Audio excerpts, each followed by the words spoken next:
Constitución Política Mexicano. Título primero. Capítulo 1. De la propiedad de tierras y aguas. Artículo 27. La propiedad de las tierras y aguas comprendidas dentro de los límites del territorio nacional, corresponde originariamente a la nación, la cual ha tenido y tiene el derecho de transmitir el dominio de ellas a los particulares, constituyendo la propiedad privada. Las expropiaciones solo podrán hacerse por causa de utilidad pública y mediante indemnización. La nación tendrá en todo tiempo el derecho de imponer a la propiedad privada las modalidades que dicte el interés público, así como el de regular, en beneficio social, el aprovechamiento de los elementos naturales susceptibles de apropiación, con objeto de hacer una distribución equitativa de la riqueza pública, cuidar de su conservación, lograr el desarrollo equilibrado del país y el mejoramiento de las condiciones de vida de la población rural y urbana. En consecuencia, se dictarán las medidas necesarias para ordenar los asentamientos humanos y establecer adecuadas provisiones, usos, reservas y destinos de tierras, aguas y bosques, a efecto de ejecutar obras públicas y de planear y regular la fundación, conservación, mejoramiento y crecimiento de los centros de población, para preservar y restaurar el equilibrio ecológico, para el fraccionamiento de los latifundios, para disponer, en los términos de la ley reglamentaria, la organización y explotación colectiva de los ejidos y comunidades, para el desarrollo de la pequeña propiedad rural, para el fomento de la agricultura, de la ganadería, de la silvicultura y de las demás actividades económicas en el medio rural, y para evitar la destrucción de los elementos naturales y los daños que la propiedad pueda sufrir en perjuicio de la sociedad. Corresponde a la nación el dominio directo de todos los recursos naturales de la plataforma continental y los zócalos submarinos de las islas. De todos los minerales o substancias que en vetas, mantos, masas o yacimientos, constituyan depósitos cuya naturaleza sea distinta de los componentes de los terrenos, tales como los minerales de los que se extraigan metales y metaloides utilizados en la industria, los yacimientos de piedras preciosas, de sal de gema y las salinas formadas directamente por las aguas marinas, los productos derivados de la descomposición de las rocas, cuando su explotación necesite trabajos subterráneos, los yacimientos minerales u orgánicos de materias susceptibles de ser utilizadas como fertilizantes, los combustibles minerales sólidos, el petróleo y todos los carburos de hidrógeno sólidos, líquidos o gaseosos, y el espacio situado sobre el territorio nacional, en la extensión y términos que fije el derecho internacional. Son propiedad de la nación las aguas de los mares territoriales en la extensión y términos que fije el derecho internacional. Las aguas marinas interiores, las de las lagunas y esteros que se comuniquen permanente o intermitentemente con el mar, las de los lagos interiores de formación natural que estén ligados directamente a corrientes constantes, las de los ríos y sus afluentes directos o indirectos, desde el punto del cauce en que se inicien las primeras aguas permanentes, intermitentes o torrenciales, hasta su desembocadura en el mar, lagos, lagunas o esteros de propiedad nacional, las de las corrientes constantes o intermitentes y sus afluentes directos o indirectos, cuando el cauce de aquellas en toda su extensión o en parte de ellas, sirva de límite al territorio nacional o a dos entidades federativas, o cuando pase de una entidad federativa a otra o cruce la línea divisoria de la República. La de los lagos, lagunas o esteros cuyos vasos, zonas o riberas, estén cruzadas por líneas divisorias de dos o más entidades o entre la República y un país vecino, o cuando el límite de las riberas sirva de lindero entre dos entidades federativas o a la República con un país vecino. Las de los manantiales que broten en las playas, zonas marítimas, cauces, vasos o riberas de los lagos, lagunas o esteros de propiedad nacional, y las que se extraigan de las minas, y los cauces, lechos o riberas de los lagos y corrientes interiores en la extensión que fija la ley.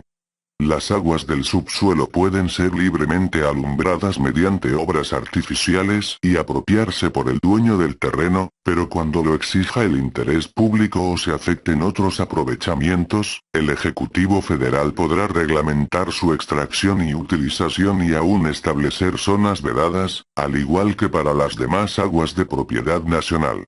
Cualesquiera otras aguas no incluidas en la enumeración anterior, se considerarán como parte integrante de la propiedad de los terrenos por los que corran o en los que se encuentren sus depósitos, pero si se localizaren en dos o más predios, el aprovechamiento de estas aguas se considerará de utilidad pública, y quedará sujeto a las disposiciones que dicten las entidades federativas. En los casos a que se refieren los dos párrafos anteriores, el dominio de la nación es inalienable e imprescriptible y la explotación, el uso o el aprovechamiento de los recursos de que se trata, por los particulares o por sociedades constituidas conforme a las leyes mexicanas, no podrá realizarse sino mediante concesiones, otorgadas por el Ejecutivo Federal, de acuerdo con las reglas y condiciones que establezcan las leyes, salvo en radiodifusión y telecomunicaciones, que serán otorgadas por el Instituto Federal de Telecomunicaciones. Las normas legales relativas a obras o trabajos de explotación de los minerales y sustancias a que se refiere el párrafo cuarto, regularán la ejecución y comprobación de los que se efectúen o deban efectuarse a partir de su vigencia, independientemente de la fecha de otorgamiento de las concesiones, y su inobservancia dará lugar a la cancelación de estas. El gobierno federal tiene la facultad de establecer reservas nacionales y suprimirlas. Las declaratorias correspondientes se harán por el Ejecutivo en los casos y condiciones que las leyes prevean. Tratándose de minerales radiactivos no se otorgarán concesiones. Corresponde exclusivamente a la nación la planeación y el control del sistema eléctrico nacional, así como el servicio público de transmisión y distribución de energía eléctrica. En estas actividades no se otorgarán concesiones, sin perjuicio de que el Estado pueda celebrar contratos con particulares en los términos que establezcan las leyes, mismas que determinarán la forma en que los particulares podrán participar en las demás actividades de la industria eléctrica. Tratándose del petróleo y de los hidrocarburos sólidos, líquidos o gaseosos, en el subsuelo, la propiedad de la nación es inalienable e imprescriptible y no se otorgarán concesiones. Con el propósito de obtener ingresos para el Estado que contribuyan al desarrollo de largo plazo de la nación, ésta llevará a cabo las actividades de exploración y extracción del petróleo y demás hidrocarburos mediante asignaciones a empresas productivas del Estado o a través de contratos con estas o con particulares, en los términos de la ley reglamentaria. Para cumplir con el objeto de dichas asignaciones o contratos, las empresas productivas del Estado podrán contratar con particulares.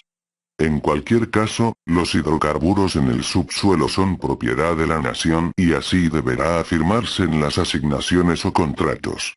Corresponde también a la nación el aprovechamiento de los combustibles nucleares para la generación de energía nuclear y la regulación de sus aplicaciones en otros propósitos.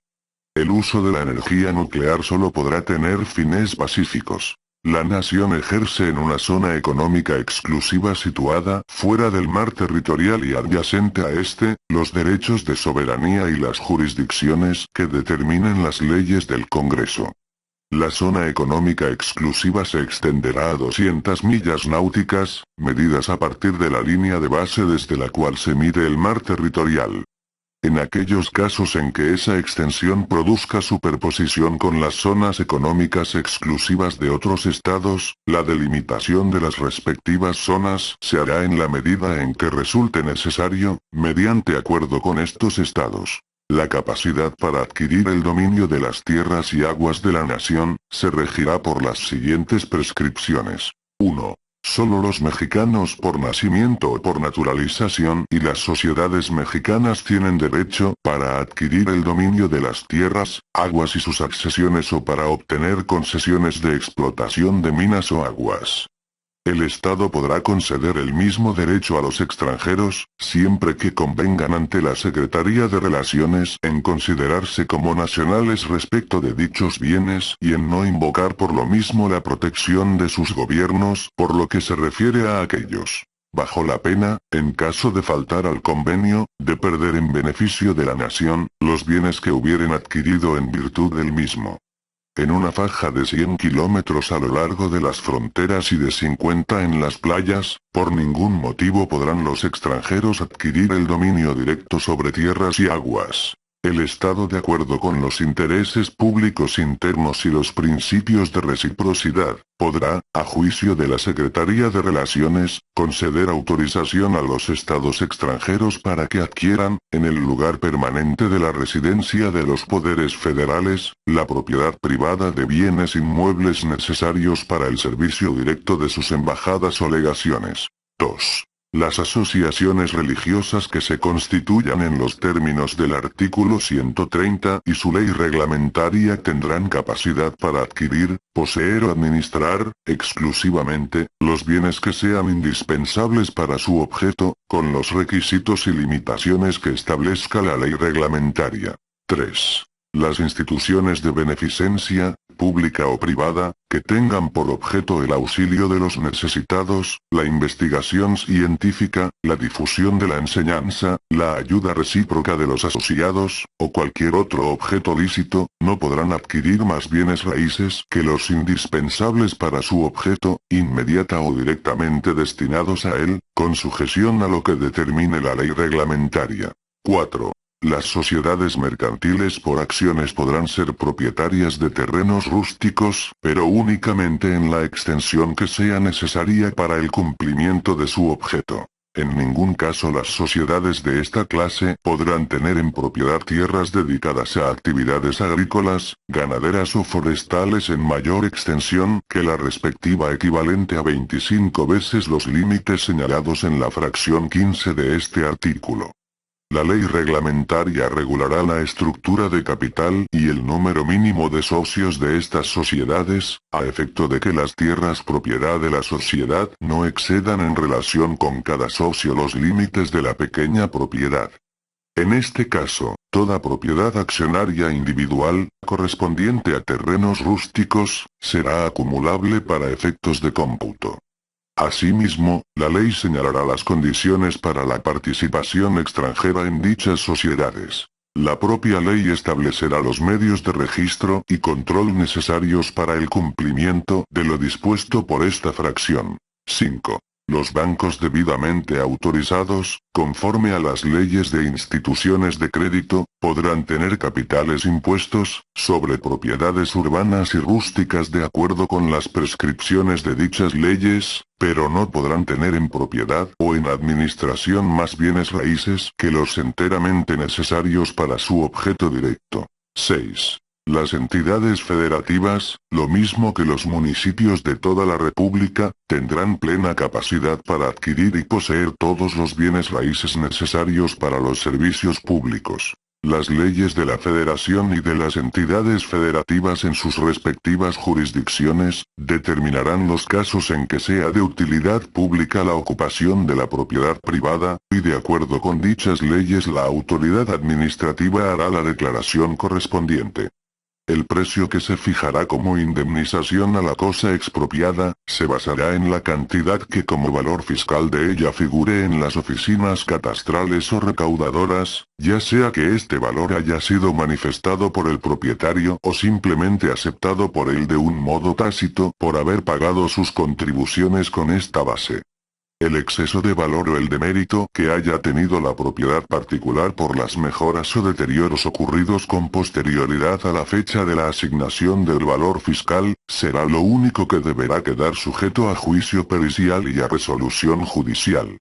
Esto mismo se observará cuando se trate de objetos cuyo valor no esté fijado en las oficinas rentísticas. El ejercicio de las acciones que corresponden a la nación, por virtud de las disposiciones del presente artículo, se hará efectivo por el procedimiento judicial. Pero dentro de este procedimiento y por orden de los tribunales correspondientes, que se dictará en el plazo máximo de un mes, las autoridades administrativas procederán desde luego a la ocupación, administración, remate o venta de las tierras o aguas de que se trate y todas sus accesiones, sin que en ningún caso pueda revocarse lo hecho por las mismas autoridades antes que se dicte sentencia ejecutoriada. 7. Se reconoce la personalidad jurídica de los núcleos de población ejidales y comunales y se protege su propiedad sobre la tierra, tanto para el asentamiento humano como para actividades productivas. La ley protegerá la integridad de las tierras de los grupos indígenas. La ley, considerando el respeto y fortalecimiento de la vida comunitaria de los ejidos y comunidades, protegerá la tierra para el asentamiento humano y regulará el aprovechamiento de tierras, bosques y aguas de uso común y la provisión de acciones de fomento necesarias para elevar el nivel de vida de sus pobladores. La ley, con respeto a la voluntad de los ejidatarios y comuneros para adoptar las condiciones que más les convengan en el aprovechamiento de sus recursos productivos, regulará el ejercicio de los derechos de los comuneros sobre la tierra y de cada ejidatario sobre su parcela. Asimismo establecerá los procedimientos por los cuales ejidatarios y comuneros podrán asociarse entre sí, con el Estado o con terceros y otorgar el uso de sus tierras. Y, tratándose de ejidatarios, transmitir sus derechos parcelarios entre los miembros del núcleo de población. Igualmente fijará los requisitos y procedimientos conforme a los cuales la asamblea ejidal otorgará al ejidatario el dominio sobre su parcela. En caso de enajenación de parcelas, se respetará el derecho de preferencia que prevea la ley. Dentro de un mismo núcleo de población, ningún ejidatario podrá ser titular de más tierra que la equivalente al 5% del total de las tierras ejidales. En todo caso, la titularidad de tierras en favor de un solo ejidatario deberá ajustarse a los límites señalados en la fracción 15. La Asamblea General es el órgano supremo del núcleo de población ejidal o comunal, con la organización y funciones que la ley señale. El comisariado ejidal o de bienes comunales, electo democráticamente en los términos de la ley, es el órgano de representación del núcleo y el responsable de ejecutar las resoluciones de la asamblea. La restitución de tierras, bosques y aguas a los núcleos de población se hará en los términos de la ley reglamentaria. 8. Se declaran nulas. Inciso A. Todas las enajenaciones de tierras, aguas y montes pertenecientes a los pueblos, rancherías, congregaciones o comunidades, hechas por los jefes políticos, gobernadores de los estados, o cualquiera otra autoridad local en contravención a lo dispuesto en la ley de 25 de junio de 1856 y demás leyes y disposiciones relativas. Inciso B. Todas las concesiones, composiciones o ventas de tierras, aguas y montes, hechas por las Secretarías de Fomento, Hacienda o cualquiera otra autoridad federal, desde el día 1 de diciembre de 1876, hasta la fecha, con las cuales se hayan invadido y ocupado ilegalmente los ejidos, terrenos de común repartimiento o cualquiera otra clase, pertenecientes a los pueblos, rancherías, congregaciones o comunidades, y núcleos de población.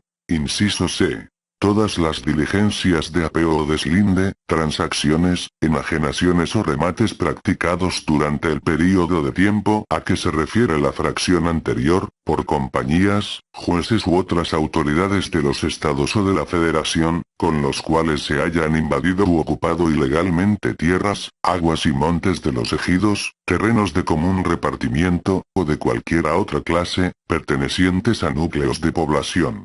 Quedan exceptuadas de la nulidad anterior, únicamente las tierras que hubieren sido tituladas en los repartimientos hechos con apego a la ley de 25 de junio de 1856 y poseídas en nombre propio a título de dominio por más de 10 años, cuando su superficie no exceda de 50 hectáreas. 9.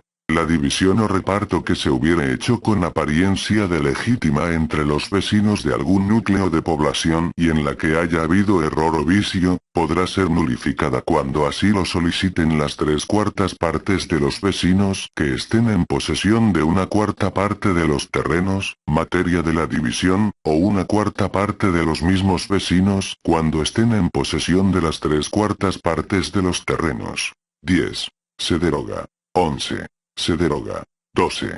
Se deroga. 13. Se deroga. Fracción derogada 6 de enero de 1992. 14. Se deroga. 15. En los Estados Unidos mexicanos quedan prohibidos los latifundios. Se considera pequeña propiedad agrícola la que no exceda por individuo de 100 hectáreas de riego o humedad de primera o sus equivalentes en otras clases de tierras. Para los efectos de la equivalencia, se computará 1 hectárea de riego por 2 de temporal, por 4 de agostadero de buena calidad y por 8 de bosque, monte o agostadero en terrenos áridos. Se considerará, asimismo, como pequeña propiedad, la superficie que no exceda por individuo de 150 hectáreas cuando las tierras se dediquen al cultivo de algodón, si reciben riego, y de 300, cuando se destinen al cultivo del plátano, caña de azúcar, café, henequén, hule, palma, vid, olivo, quina, vainilla, cacao, agave, nopal o árboles frutales. Se considerará pequeña propiedad ganadera la que no exceda por individuo la superficie necesaria para mantener hasta 500 cabezas de ganado mayor o su equivalente en ganado menor, en los términos que fije la ley, de acuerdo con la capacidad forrajera de los terrenos. Cuando debido a obras de riego, drenaje o cualesquiera otras ejecutadas por los dueños o poseedores de una pequeña propiedad se hubiese mejorado la calidad de sus tierras, seguirá siendo considerada como pequeña propiedad, aun cuando, en virtud de la mejoría obtenida, se rebasen los máximos señalados por esta fracción, siempre que se reúnan los requisitos que fije la ley. Cuando dentro de una pequeña propiedad ganadera se realicen mejoras en sus tierras y éstas se destinen a usos agrícolas, la superficie utilizada para este fin no podrá exceder, según el caso, los límites a que se refieren los párrafos segundo y tercero de esta fracción que correspondan a la calidad que hubieren tenido dichas tierras antes de la mejora. 16. Se deroga. 17. El Congreso de la Unión y las legislaturas de los estados, en sus respectivas jurisdicciones, expedirán leyes que establezcan los procedimientos para el fraccionamiento y enajenación de las extensiones que llegaren a exceder los límites señalados en las fracciones 4 y 15 de este artículo. El excedente deberá ser fraccionado y enajenado por el propietario dentro del plazo de 1 año contado a partir de la notificación correspondiente. Si transcurrido el plazo el excedente no se ha enajenado, la venta deberá hacerse mediante pública almoneda. En igualdad de condiciones, se respetará el derecho de preferencia que prevea la ley reglamentaria. Las leyes locales organizarán el patrimonio de familia, determinando los bienes que deben constituirlo, sobre la base de que será inalienable y no estará sujeto a embargo ni a gravamen ninguno. 18. Se declaran revisables todos los contratos y concesiones hechas por los gobiernos anteriores desde el año de 1876, que hayan traído por consecuencia el acaparamiento de tierras, aguas y riquezas naturales de la nación, por una sola persona o sociedad, y se faculta al Ejecutivo de la Unión para declararlos nulos cuando impliquen perjuicios graves para el interés público. 19. Con base en esta Constitución, el Estado dispondrá las medidas para la expedita y honesta impartición de la justicia agraria, con objeto de garantizar la seguridad jurídica en la tenencia del SIC 3 de febrero de 1983, tierra ejidal, comunal y de la pequeña propiedad, y apoyará la asesoría legal de los campesinos. Son de jurisdicción federal todas las cuestiones que por límites de terrenos ejidales y comunales, cualquiera que sea el origen de estos, se hallen pendientes o se susciten entre 2 o más núcleos de población, así como las relacionadas con la tenencia de la tierra de los ejidos y comunidades. Para estos efectos y, en general, para la administración de justicia agraria, la ley instituirá tribunales dotados de autonomía y plena jurisdicción, integrados por magistrados propuestos por el Ejecutivo Federal y designados por la Cámara de Senadores o, en los recesos de esta, por la Comisión Permanente. La ley establecerá un órgano para la procuración de justicia agraria, y 20. El Estado promoverá las condiciones para el desarrollo rural integral, con el propósito de generar empleo y garantizar a la población campesina el bienestar y su participación e incorporación en el desarrollo nacional, y fomentará la actividad agropecuaria y forestal para el óptimo uso de la tierra, con obras de infraestructura, insumos, créditos, servicios de capacitación y asistencia técnica. Asimismo expedirá la legislación reglamentaria para planear y organizar la producción agropecuaria, su industrialización y comercialización, considerándolas de interés público. El desarrollo rural integral y sustentable a que se refiere el párrafo anterior, también tendrá entre sus fines que el Estado garantice el abasto suficiente y oportuno de los alimentos básicos que la ley establezca.